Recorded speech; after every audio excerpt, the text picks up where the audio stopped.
அண்ணா அண்ணா ஒரு food change பண்ணலாமா? அண்ணா உங்களுக்கு கண்ணு தெரியாதா? ஆமாம் தெரியாதா? சரி நான் ஒன்றுண்ணா ஒரு சின்ன போயிட்டு உங்களுக்கு இங்கே பார்த்தீங்கன்னா 3 பிளேட்டில் பொரிச்ச கன் சிக்கன் இருக்குது. சிக்கன் தான் அது. நீங்கள் ஒரு பிளேட்டில் இருக்கிற சிக்கனை நீங்கள் சாப்பிட்டீங்கன்னா நீங்கள் காசு நிறைய வச்சுருக்கேன், நீங்கள் 100 ரூபா எடுத்துக்கலாம். அதேமாதிரி 2வது பிளேட்டில் இருக்கிற சிக்கன் சாப்பிட்டீங்கன்னா இன்னும் 100 ரூபா எடுத்துக்கலாம். 3வது பிளேட்டில் இருக்கிற சிக்கன் சாப்பிட்டீங்கன்னா இன்னும் 100 ரூபா எடுத்துக்கலாம். நீங்கள் ஃபுல்லாத்தையும் 3 சாப்பிட்டீங்கன்னா நான் உங்களுக்கு 1000 ரூபா தருவேன். என்னால் முடியாதுண்ணா. சரி முடிஞ்சாலும் சாப்பிடுங்க. ஸ்டார்ட் பண்ணலாம், நீங்கள் சாப்பிட்லாம். எடுத்துங்கண்ணா, தூக்கிங்க, அவ்வளோ அப்படியே தூக்கிங்கண்ணா, கையில் கை கம்மிங்க, அப்படியே சாப்பிடுங்க. பிறக்கும் போதே கண்ணு தெரியாம அப்படியே வந்தீங்களா இல்லை சென்ட்ரலில் அப்படி எதாவது ஆக்சிடென்ட் ஆயிடுச்சாண்ணா? இல்லை நடுமத்தில் அது மாதிரி ஆயிடுச்சுப்பா. என்னண்ணா ஆச்சு?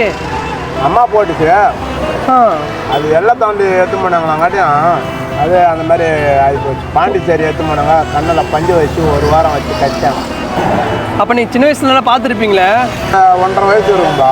என்ன சரிங்க, உங்களை மாதிரி ஆள் 1 ரூபா 2 ரூபா கொடுப்பாங்கடா எனக்கு. சாஸ் நல்லாயிருக்கும். அப்படியே கீழே வைங்களேன், அப்படியே பொறுமையாக வைங்க. இது எப்படி இருக்கு? டேஸ்ட் நல்லா இருக்கா? நான் உங்களுக்கு கொஞ்சம் கூட தெரியாதா? லைட்டா சுத்தமாக தெரியாதா? கஷ்டம் தான்.